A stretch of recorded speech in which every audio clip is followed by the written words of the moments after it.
Live from Ohio University, you're watching WOUB2, television for Athens County. University reactions to Don't Ask, Don't Tell. Emergency personnel sound out for a new 911 call center. Flu season is coming. Prevention is key. Next on Athens Midday.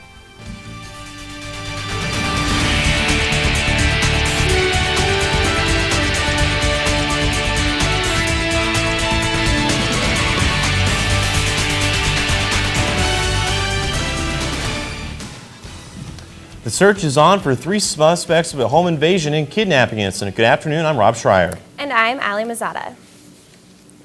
3 men allegedly forced their way into a home in Cutler last night. According to Washington County Sheriff Larry Minks, the 3 men claimed their car had broken down and asked to be let inside the Mill Road residence to use the phone. Once inside, they pulled weapons on the family, beat a man, and demanded money. The man was taken to the hospital, and police are still investigating. An 11-year-old Jackson County, West Virginia girl was killed yesterday evening after crashing her bicycle. Police say she was riding down a steep hill on Cunningham Road when she lost control and crashed into a ditch. Deputies believe that she may have hit a rock. The child died at the scene.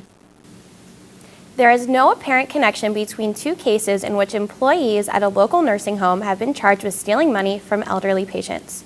According to the Athens News, Janet Root is accused of having stolen more than $31,000 from several residents of the Arcadia nursing home last year. She faces 4 counts of stealing from the elderly and 2 counts of forgery. Marilyn Elizabeth Scott, also known as Marilyn Wade, faces 6 counts of theft from the elderly. The shooting range at Stroud's Run State Park near Athens has been closed since spring. According to the Athens News, Regional Park Manager Mike Powers says the range will remain closed indefinitely. Powers cites lack of ability to control the range and the littering for the closure. Farther south in Ironton, 2 people were found dead this morning in a car crash. The vehicle went into a creek around 4 this morning just north of the US 52 overpass on Lawrence Street. Police told WSAZ that the car was traveling at high speeds when it lost control, went over the center line, hit the guardrail before going into the creek. The names of victims have not been released. The United States policy which prohibited gays from serving openly in the military has been repealed after nearly 2 decades of being instituted. The policy was put in place in late 1993 by then-President Bill Clinton as a compromise on the belief that gay people should not be allowed to serve openly in the military. Amanda Walters is live now with a local reaction. Thanks, you guys.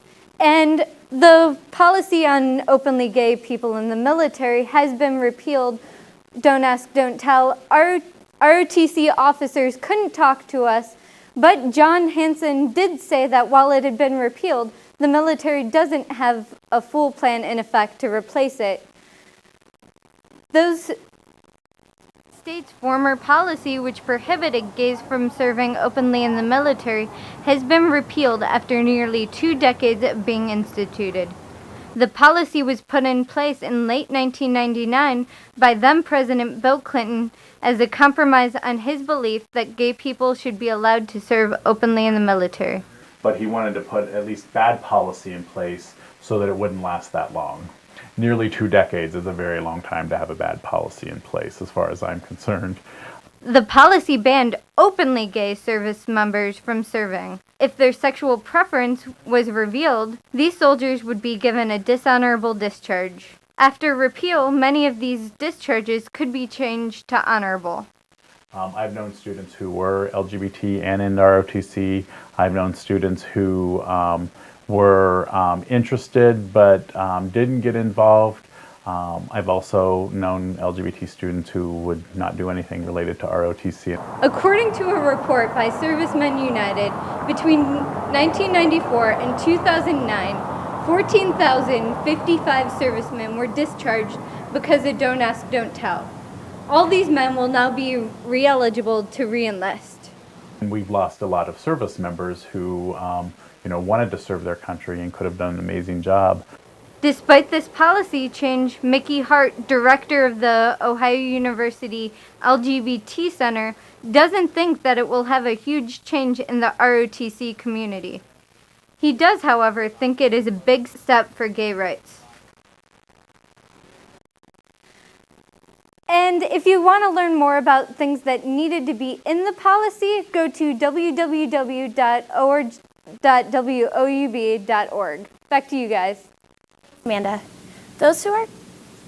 President Obama is promoting his $447 billion jobs plan, which will provide $25 billion nationwide to help school districts and local governments keep public workers on their jobs.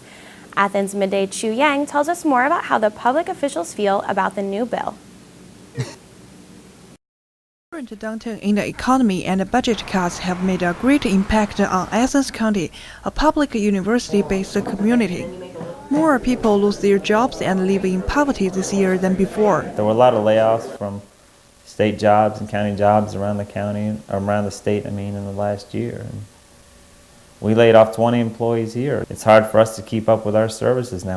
Open positions could not be filled. We did cut positions and reduced our budget to achieve the $500,000 reduction that we had to make. Last year, we were able to do that through attrition by not filling positions where people resigned or retired. This proposing bill seems like a new hope for local people and offices in need. The public officers are in favor of it. I'm glad to see the federal government wanting to do something different to try to stimulate the economy again and put more people back to work. Amount of money that can be provided for us without too many strings attached to us certainly would be a good thing. Though there are also some concerns about how the package will implement more efficiently. If the government's going to send us some money and it's a one-time, 1 year, 2 year deal, then it's not something we can make long-term commitments with, because you know that money's going to go away. But it could help in the short term.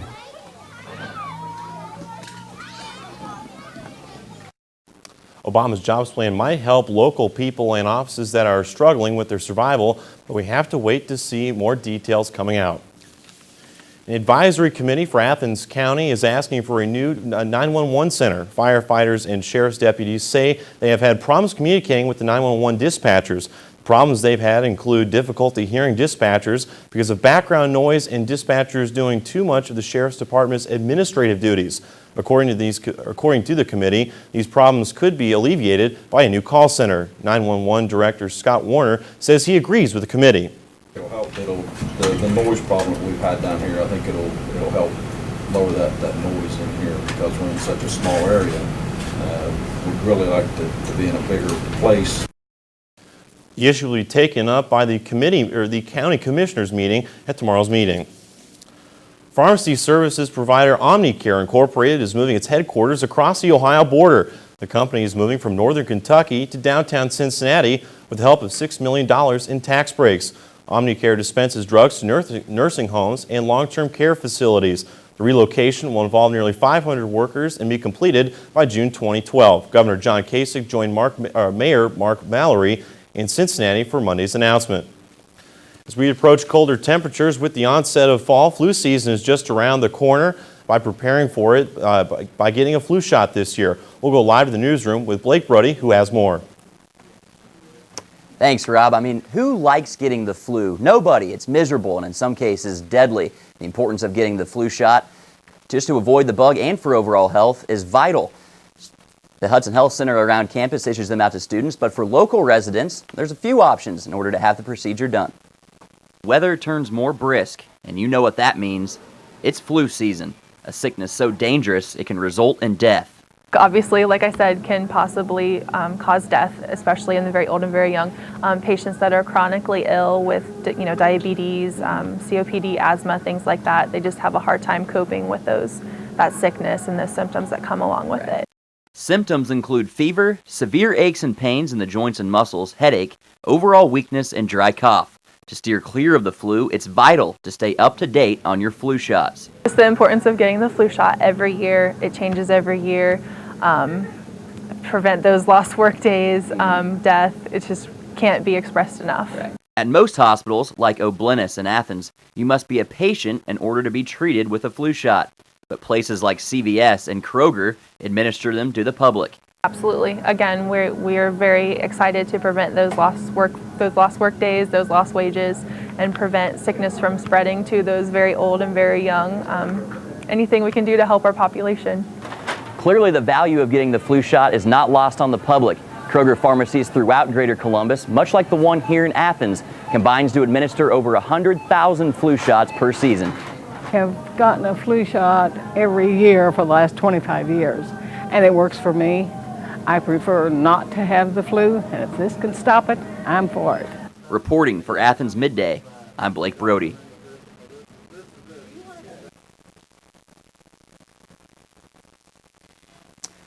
As far as insurance goes, that's always a popular inquiry. Places like Kroger and CVS do accept medical insurance, as well as hospitals like Oblinus, of course. Without the medical insurance at Kroger, it's a standard $25 fee. Reporting live from the newsroom, I'm Blake Brody. Rob, back to you. Thanks a lot, Blake. Don't like the needle but still want to avoid the dangers of flu season? Go online to WOUB.org for more information on how you can stay healthy beyond the flu shot. Well, it's feeling nice outside, but how long will it last? And despite protests worldwide, a Georgia inmate sentenced to death will die tonight, coming up after the break.